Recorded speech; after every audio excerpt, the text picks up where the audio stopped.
ان کے بارے میں زیادہ نہیں کہوں گا کیونکہ وہ دنیا سے رخصت ہو چکے ہیں، اللہ تعالیٰ ان کی مغفرت فرمائے۔ ان کو قدم قدم ساتھ چلانے والے رائے صاحب تو بنیادی طور پہ کوئی سادہ طبیعت تھے، لیکن چودھری عبد الرحمان صاحب جو کہ بنیادی طور پہ شاید آپ کو معلوم نہ ہو یہ نقشہ نویس ہیں، یہ ساری نقشہ سازی غوری ٹون کی انہوں نے ہی کی۔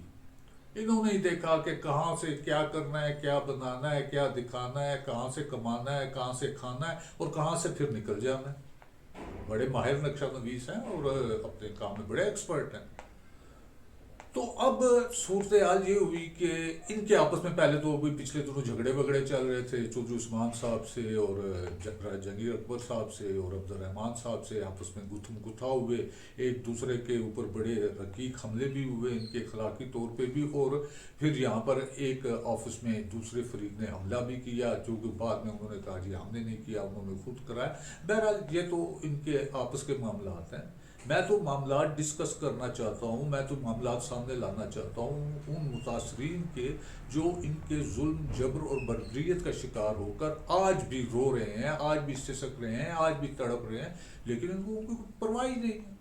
پرواہ نہیں کیوں ہو گئی؟ ان کا کون سا وہ اپنے بچے رو رہے ہیں، ان کے بچے رو رہے ہیں، ان کے بچے روٹی کو ترس رہے ہیں، دودھ کو ترس رہے ہیں، دوائیوں کو ترس رہے ہیں۔ انہی کے پیسے سے تو انہوں نے اپنے شیش محل بنائے۔ اور مجھے حیرت ان اداروں کے لوگوں پر بھی ہے کہ جو ادارے ان کو اب بھی سپورٹ کر رہے ہیں، اور نہ صرف سپورٹ کر رہے ہیں بلکہ جب ان کے جھگڑے ہوتے ہیں تو انہیں آپس میں ملاتے ہیں، بٹھاتے ہیں، ان میں مصالحت کرواتے ہیں اور انہیں کھانے کھلاتے ہیں۔ بابا ان سے لوگ کوئی پوچھے کہ آپ کو کیا ضرورت پڑی ہے ایک جعلی پروجیکٹ، ایک جعلی ہاؤسنگ سوسائٹی جس کے پاس کوئی این او سی نہیں ہے، جو بالکل جس کی بنیاد ہی جھوٹ پر ہے، اور ایک جھوٹ پہ مبنی ایک محل بنایا گیا، اس کے اندر رنگ آمیزی کی گئی، اور اس کا مقصد کیا تھا؟ لوگوں سے لوٹ کھسوٹ کرنا۔ لوگوں سے لوٹ کھسوٹ ہوئی، ان کے شیش محل بن گئے، ان کے پاس بڑی بڑی گاڑیاں آ گئی، ورنہ یہ بھی متوسط طبقے کے لوگ تھے، ان کے پاس کیا تھا؟ پیسہ کمانا ہر ایک کا حق ہے، لیکن وہ پیسہ صحیح رستے سے ہو نا، تو پھر تو کوئی اعتراض نہیں ہے۔ ان کا صحیح رستے سے پیسہ کا ہے اگر، تو اس کی تحقیقات ہونی چاہیے، حکومتی اداروں کو دیکھنا چاہیے کہ یہ کیسے عمارت کے درجے پہ چلے گئے۔ متوسط طبقے کے لوگ تھے، اب عمارت کے درجے پہ ہیں، ان کے پاس ساری آسائشیں ہیں، ان کے بچوں کے پاس ساری آسائشیں ہیں، تو وہ بیچارے وہ لوگ جن کا پیسہ لوٹا گیا ان کو کس جرم کی سزا مل رہی ہے؟ ایک جعلی پروجیکٹ کے ذریعے یہ سب کچھ ہوا ہے نا۔ تو جب میں یہ کہتا ہوں کہ یہ جعلی غیر قانونی ہاؤسنگ سوسائٹی، تو بہت سے لوگوں کے ماتھے پہ بل پڑ جاتے ہیں کہ میں یہ کیوں کہہ رہا ہوں؟ بھی میں سچ کہہ رہا ہوں، یہ جعلی ہے، جعلی ہے، جعلی ہے، یہ غیر قانونی ہے، غیر قانونی ہے، غیر قانونی ہے۔ تو یہ وہ لوگ ہیں کہ انہوں نے کوشش کی تھی کہ جی مجھے دبا دیا جائے، مجھے چپ کرا دیا جائے۔ میں چپ کرنے والا ہوں نہیں۔ کوئی اگر یہ سمجھتا ہے کہ میں چپ کر جاؤں تو میں نہیں چپ کروں گا، میں اپنی صحافتی ذمہ داریاں پوری کروں گا، میں سچ کو سامنے لے کے آؤں گا، جھوٹ کو بے نقاب کروں گا، اور ان گھناؤنے چہروں سے یہ اجلے جو چہروں کی نقاب ہے نا یہ اتاروں گا۔ وہ کیا خوب کہا تھا احمد فراز صاحب نے، سوچو تو چھلوٹوں سے بھری ہے تمام روح، دیکھو تو ایک شکن بھی نہیں ہے لباس میں۔ تو یہ بہروپی لوگ ہیں، میں ان کے بہروپ کو بالکل سامنے بے نقاب کروں گا، کیونکہ میں نے عہد کیا، میں نے متاثرین سے وعدہ کیا، میں نے ان کے ساتھ بیٹھ کے یہ عہد کیا کہ میں ان کے حقوق کے لیے جدوجہد کروں گا، اور یہ میرا فرض ہے، میرا اخلاقی فرض بھی ہے، میرا دینی فرض بھی ہے، میرا صحافتی فرض بھی ہے۔ اور اگر یہ چاہے کہ میں اس فرض سے رک جاؤں، میں رکنے والا ہوں نہیں۔ میں ان کو بالکل بے نقاب کروں گا، ذاتی تعلقات اپنی جگہ، ذاتی طور پر رہن سہن، ملنا جلنا، آنا جانا، وہ سب اپنی جگہ، لیکن مظلوموں کے ساتھ زیادتی ہمیں برداشت نہیں ہے۔ مجھے کیا، ہر وہ شخص جو باضمیر ہے وہ یہ برداشت نہیں کرے گا۔ تو متاثرین کی جنگ ہے، میری ذات کی جنگ نہیں ہے۔ میں یہ جنگ لڑوں گا، بھرپور طریقے سے لڑوں گا، ہر فورم پہ لڑوں گا، ہر پلیٹ فارم پہ لڑوں گا، اور جگہ جگہ آواز بلند کروں گا۔ اگر یہ سمجھتے ہیں، اگر یہ ان کے ذہن میں یہ ہے کہ یہ کھاؤ پیو اڑ جاؤ، کسی کو کسی پتلی گلی سے نکلنے نہیں دیں گے. اور میں تو حیران ہوں اپنے اداروں پر بھی اس حوالے سے بھی کہ کئی دہائیوں سے یہ جعلی ہاؤسنگ سوسائٹی جعل سازی ہو رہی ہے، وہ سو رہے ہیں. اور پھر بڑا عجیب وتیرہ ہے ہمارے محکموں کا بھی کہ جس وقت ایک جعل سازی شروع ہوتی ہے، بڑے بڑے ہولڈنگ لگتے ہیں، کمپینیں چلتی ہیں، اس وقت وہ خاموش ہوتے ہیں. اور جس وقت لوگ لٹ جاتے ہیں، لوگوں کا بیڑا غرق ہو جاتا ہے، وہ کنگال ہو جاتے ہیں اور ان جعل سازوں کی تجوریاں بھر جاتی ہیں، ان کے سہولت کاروں کی تجوریاں بھر جاتی ہے، تو پھر ایک لیٹر جاری ہو جاتا ہے کہ جناب یہ غیر قانونی ہے، ایسے ہمیں نے کوئی این او سی نہیں دیا، لہذا لین دین کرنے والا خود ذمہ دار ہوگا. اور بابا لین دین کرنے والوں کو اس وقت بتاتے نا کہ جس وقت اس کی ابتدا ہوئی تھی، اس وقت تو آپ بولتے تھے، اس وقت تو آپ چپ کر کے بیٹھ جاتے ہیں. بعد میں آپ کہتے ہیں جی لین دین کرنے والا ذمہ دار ہوگا. تو پھر حکومتی اداروں کا کیا فائدہ ہے؟ یہ حکومت کس لیے ہوتی ہے؟ حکومت اسی لیے ہوتی ہے کہ وہ آپ کے مفادات کا تحفظ کرے، ظالم کو پکڑے، مظلوم کا ساتھ دے. لیکن پتہ نہیں کیا بات ہے کہ یہ اپنی منجی تھلے ڈانگ پھیر ہی نہیں رہے.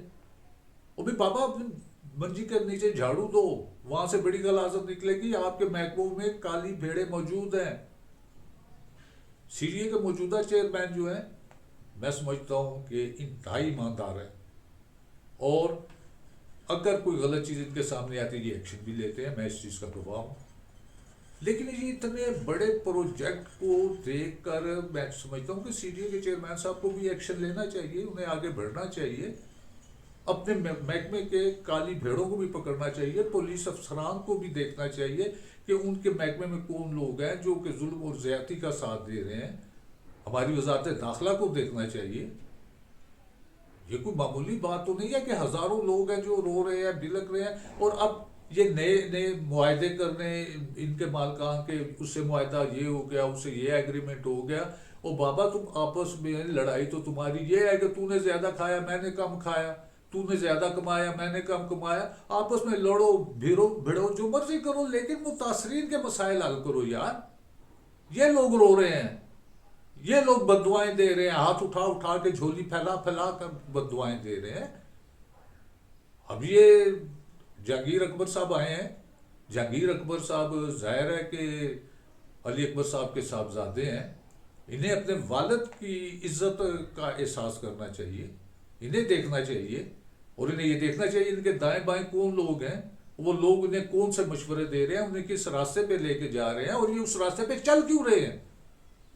کیا ان کے پاس ذہن نہیں ہے، ان کے پاس دماغ نہیں ہے، ان کے پاس احساس نہیں ہے، ان کے پاس دل نہیں ہے کہ یہ ان روتے ہوئے بندوں کو دیکھیں. اور اس کے ساتھ ساتھ میں ایک اور بات بھی بالکل واضح کر دینا چاہتا ہوں، اور انہیں بتا دینا چاہتا ہوں کہ جناب والا اب یہ بھیڑ چال آپ کی نہیں چلے گی، نہ میں چلنے. میں ہی نہیں، ساری صحافتی برادری کسی بھی جگہ، چاہے وہ غوری ٹاؤن ہو، چاہے دوسری ہاؤسنگ سوسائٹیاں ہو یا لینڈ مافیا کے گروپس ہوں، ہم کسی کو اب یہ بدماشی نہیں کرنے دیں گے. بہت ہو چکی، لوگ بلک گئے، لوگ رو گئے، لوگ مر گئے، لیکن اب یہ بدماشیاں مزید نہیں چلیں گی. اور اس کے علاوہ میں ان کو ایک اور چیز بھی واضح کر دینا چاہتا ہوں کہ شیشے کے اپنے گھر میں بیٹھو نہ مطمئن، شیشے کے اپنے گھر میں بیٹھو نہ مطمئن، میں آ رہا ہوں ہاتھ میں پتھر سنبھال کر، اور اب کے حبیب دیکھو گے انداز مختلف، اور اب کے حبیب دیکھو گے انداز مختلف، مقابل میں میرے آنے کی اب نہ مجال کر. اس لیے کوئی بھی بندہ اگر یہ سمجھتا ہے، بہت سے لوگوں نے مجھے روکنے کی کوشش کی، مجھے کہا کہ جناب آپ لینڈ مافیا کو، ہاؤسنگ سوسائٹی والوں کو، غوری ٹون کو، دوسروں آپ چھوڑ دو. لیکن میں نے انہیں یہی جواب دیا ہے کہ میں اس رستے پہ چلوں گا، چلتا رہوں گا. میری کوئی ذاتی دشمنی نہیں ہے، میرے پاس ثبوت بھی موجود ہیں، میرے پاس گواہان بھی موجود ہیں جو تمام کرتوتوں کو سامنے لے کے آئیں گے. اور یہ سلسلہ اس وقت تک جاری رہے گا جب تک متاثرین کو ان کا حق نہیں ملتا، چاہے مجھے عدلیہ کا دروازہ کھٹکھٹانا پڑے، چاہے مجھے ارباب اختیار کے دروازوں پہ جانا پڑے، ہر جگہ جاؤں گا، متاثرین کو ساتھ لے کے جاؤں گا، ان کے مسائل حل ہونے تک میرا یہ صحافتی کردار ختم نہیں ہوگا۔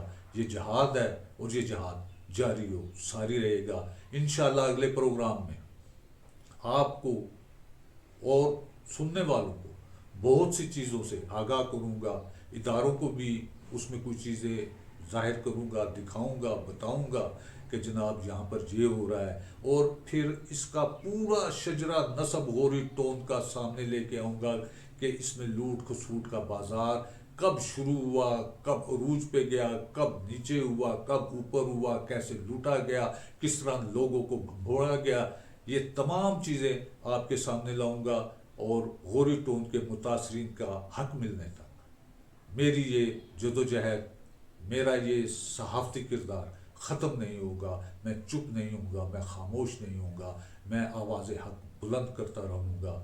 اجازت دیجیے اپنے میزبان طارق حبیب بھٹی کو، انشاءاللہ پردھان نیوز کے اگلے پروگرام میں للکار کے ساتھ آپ کے سامنے پھر حاضر ہوں گا، اور بہت سے پوشیدہ گوشے بے نقاب کروں گا۔ اس وقت تک کے لیے اللہ حافظ۔